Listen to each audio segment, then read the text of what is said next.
지난 4월 총선에서 당선된 22대 국회의원들의 4년 임기가 오늘부터 시작됩니다. 특검과 거부권 전국 속에 치열한 공방을 벌여온 여야가 오늘은 각 당 체제 정비에 집중하고 있습니다. 원 구성 협상은 어떻게 되고 있을까요? 취재기자 연결해 알아보겠습니다. 나혜인 기자. 네, 국회입니다. 네, 개원 첫날 여야 표정은 어떻습니까? 네, 21대 국회 임기가 끝날 때까지 대치로 일관했던 여야, 특히 그제 마지막 본회의 여파가 큰 모습입니다. 폐기된 최상병 특검법과 윤석열 대통령의 14번째 거부권 행사를 두고 여야가 개원 첫날부터 공방을 벌이고 있습니다.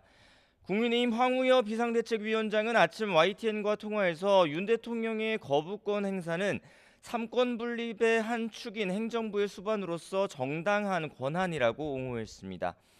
반복되는 거부권 정국에 대한 여러 우려는 알지만 입법부에서 야당이 법안 강행 처리를 계속하는데 견제를 할 수밖에 없다는 논리를 폈습니다.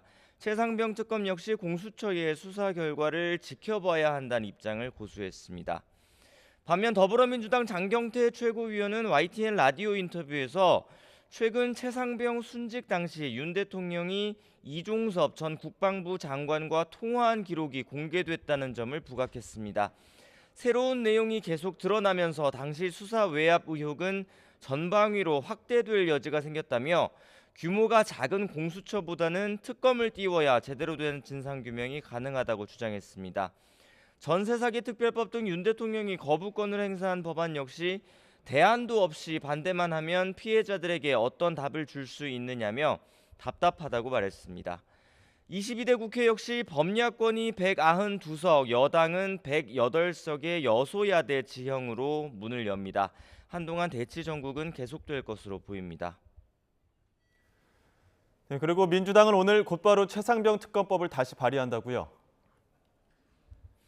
네, 개원 첫날인 오늘 의원총회를 소집해서 당론 1호 법안으로 채택하는 절차를 먼저 밟고 준비가 되는 대로 발의한다는 계획입니다. 지난해 9월에 발의했다가 마지막 본회의에서 폐기된 21대 국회 특검법보다 특검의 수사 범위를 조금 더 넓혔습니다. 민주당 관계자는 그동안 진행된 공수처 수사 과정 등 새로 드러난 의혹들을 반영했다고 설명했습니다. 여당이 문제 삼아온 특검 후보 추천 권한 역시 대한변호사협회의 1차 추천권을 없애고 민주당 외에 비교섭 단체가 후보자 한 명을 추천할 수 있도록 했습니다. 또 대통령이 특별검사 임명을 하지 않을 경우 후보자 중 연장자가 임명된 것으로 본다는 조항도 새로 넣었는데 대통령이 임명을 거부할 가능성까지 염두에 둔 것으로 보입니다. 민주당은 또 이재명 대표의 총선 공약이었던 25만 원 민생회복지원금 지급을 위한 특별법도 오늘 당론으로 채택해 발의한다는 계획입니다. 네, 그리고 여당은 오늘부터 1박 2일 워크숍 행사가 예정돼 있죠? 네, 당 지도부와 소속 의원들이 충남 천안의 한 연수원에 모여서 단합하는 시간을 갖습니다. 총선 참패 이후 당 혁신 방안과 22대 국회 입법 과제, 또 대야 협상 전략 등을 논의할 예정입니다. 차기 당대표 선출을 위한 전당대회 준비 현안을 놓고 난상 토론도 예상됩니다. 단일 대우를 강조하면서 민생정당 또 정책정당으로 거듭나기 위한 보관을 모색한다는 분위기인데 여당도 당 정책위 차원에서 22대 국회 1호 법안을 준비하고 있습니다. 원내 핵심 관계자는 아침에 기자들과 만나 민주당이 주장하는 민생지원금 지급 법안은 받을 수 없다는 입장을 재확인했습니다. 이재명 대표가 전국민 지급 대신 차등 또 선별 지원이라도 하자고 제안했지만 달라질 건 없다고 선을 그었습니다. 네, 국회의원 임기는 시작됐는데 원구성은 아직 안 됐습니다. 여야 협상 상황 어떻습니까? 여전히 지지부진한 상황입니다. 일단 국회법에 따라서 22대 국회 첫 본회의는 다음 달 5일에 열릴 예정입니다. 이 자리에선 원내 일당 민주당이 후보로 내세운 우원식 의원 등 전반기 국회의장단 선출을 위한 표결이 진행됩니다. 정식 개원식은 나머지 상임위원회 구성이 모두 끝나야 열리는데 법제사법위원장이나 운영위원장 등 핵심 상임위원장 자리를 두고 여야 줄다리기가 이어지고 있습니다. 민주당 박성준 원내수석 부대표는 아침 YTN과 통화에서 여전히 협상에 아무 진전이 없다고 말했습니다.